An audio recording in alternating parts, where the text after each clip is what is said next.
In this video, I'm going to show you how to take this old painted drywall and turn it into this beautiful subway tile backsplash.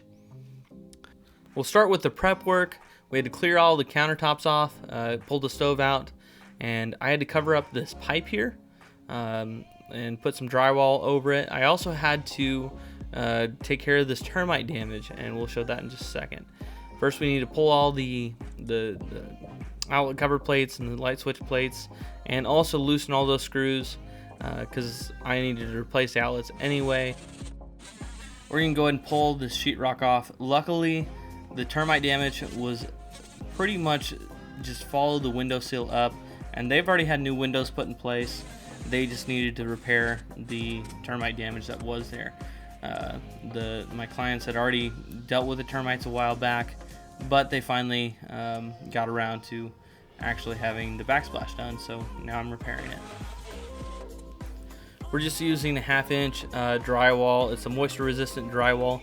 It works great for this type of scenario because the subway tile doesn't need very much to stick to. It's not a heavy tile at all. We're just gonna use some type 1 MAPI adhesive to put it on the wall. So this works great to just throw on some drywall or just go over the drywall that you currently have there. It works pretty well.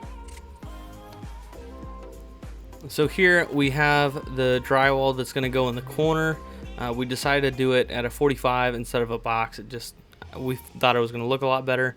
I had to put a little bit of some 1x2s back there just to screw it to, but it worked out really well. Now we need to put our trim up just to have something to tile up to. I didn't do the top piece just because I had to rip that one down, and so I just did the 3 side pieces for now.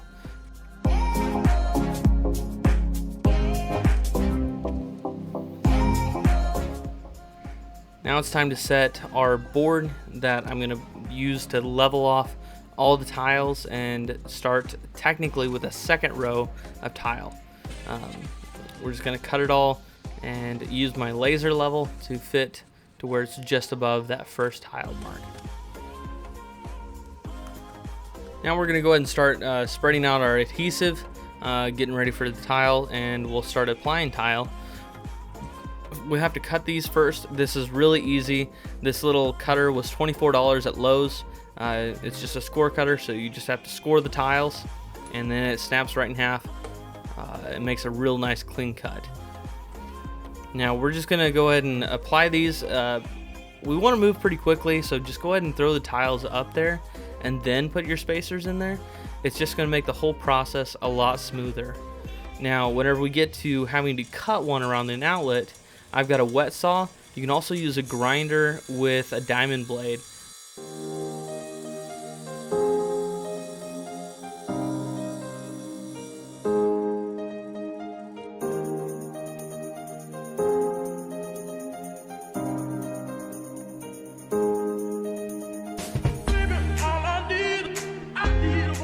Now you want to go ahead and spread the adhesive out like as you're going on, so you can just keep putting tiles up, but don't go too far because that adhesive will dry fairly quickly and it just won't stick to the tile as well. So I do a little section at a time, throw all the tiles up there so they get nice adhesion, and then I put all my tile spacers in there. I'm using 1/16 inch spacers, the little U-forms. I found them on Amazon. They work amazingly. They're really easy to pull out and a lot easier just to handle overall. They work out pretty nicely. Always remember to be careful when working around the electrical outlets. I'm having to move these just to set the tiles behind them, but other than that, I'm not going to try and move them with the power on like it is. If it's more comfortable for you, just shut the power off, get a work light or whatever, and that would be a lot easier. So here's what we have done the first day. I was only there for a half day, so we got pretty good progress, honestly. Right now, I just pulled that board that we put all that second row on, and now we're going to back butter the tiles and go ahead and put that first row on beneath them. And I'll show you how I'm doing that here. First, we're gonna, throw the tile in there, and then I'm gonna put all these spacers there. But I also have these cool little wedge spacers, and I'll show you that here. They can fit underneath the tile, just because it's unlevel, you don't know that it's going to be exactly a 1/16. So I've had like in this project, I had it go from almost no space at all to 1/8 of an inch. These little wedges are an 1/8 inch wedge, and they work really nicely. So here, as you can see, I'm having to trim off a little bit of the bottom. If you have to trim off a little bit of the bottom, it's not going to hurt anything at all because of the caulking. You won't even notice it once you're done, and we had no problem with it at all.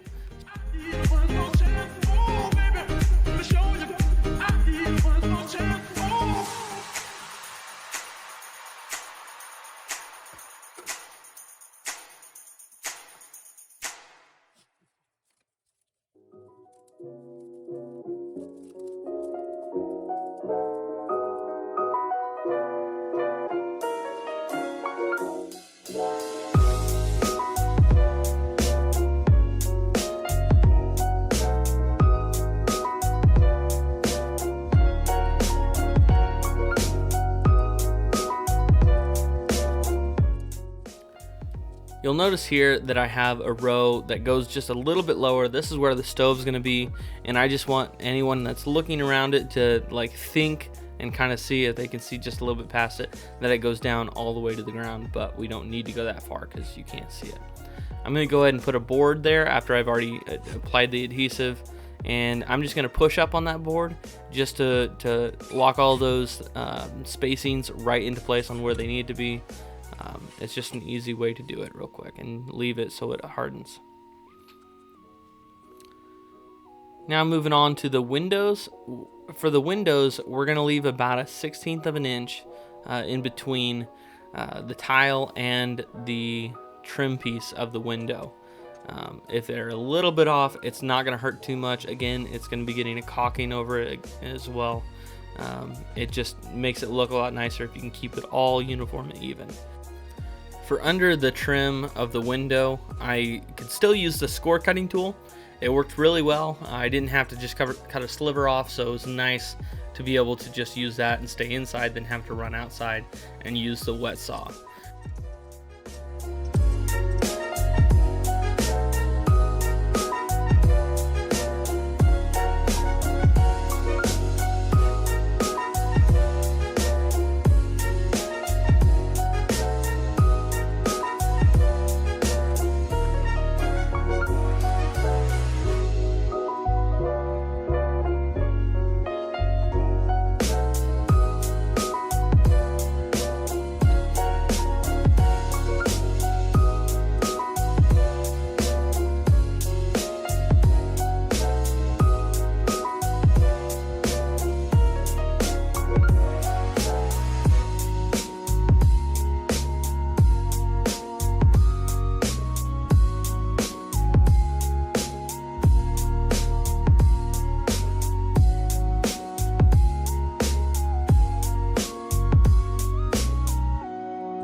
So that I don't just have a cut edge of the subway tile, I have this piece of Schluter strip that's going to make the edge of it look really nice and clean.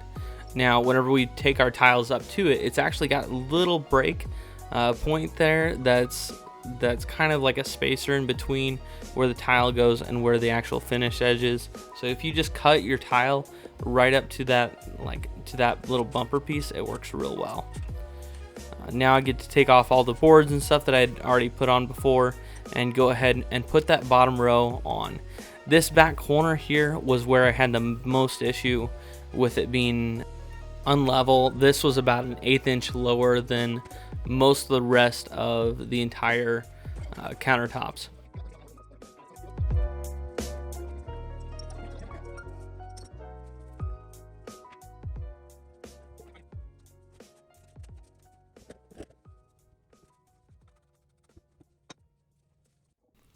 Now here's all of the subway tile in. We've got it all done.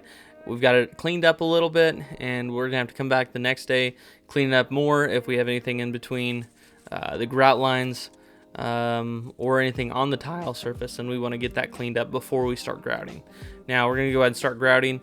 The grout that I have, the customer provided, and it's all right. It was already pre-mixed. I prefer having to mix my own, the powder form. It seems to work a lot better. This stuff I noticed dried incredibly quick. So you did a little section and you had to immediately go like clean it all off, and then it left a sand, just kind of sand over the whole thing, and it didn't stick to it. It was just difficult to clean all the sand up at the end of it.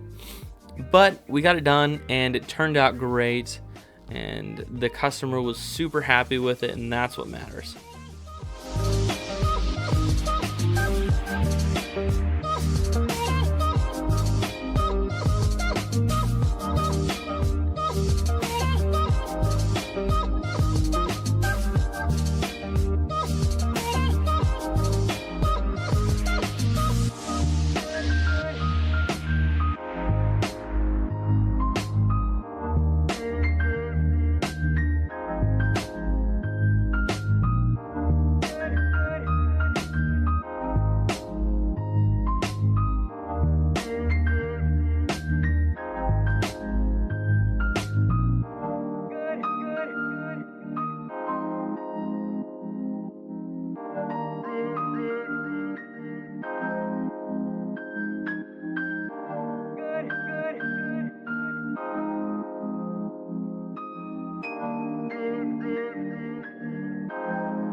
Now we're applying the caulking.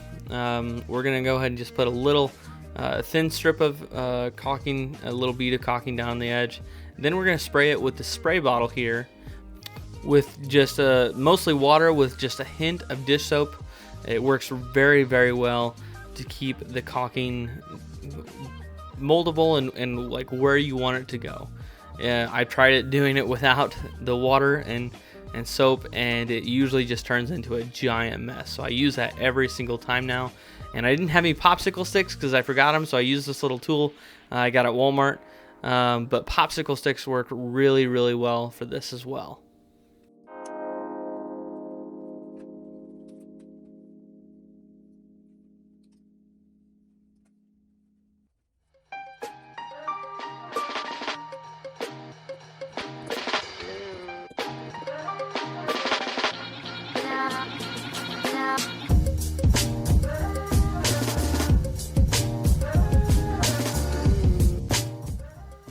Once we finish all the caulking, we're done. So let's see the before, and then let's see the after. And look at that. Doesn't that just look bright, beautiful, clean? The customer was so happy with it. It turned out exactly as they hoped, which makes me happy because I'm here to please the customer, to give them what they want. I love how it turned out. Really made the area just look great. If you like this video, give it a thumbs up and subscribe to my channel. That would really help me out and grow this thing and give you guys more videos like this one.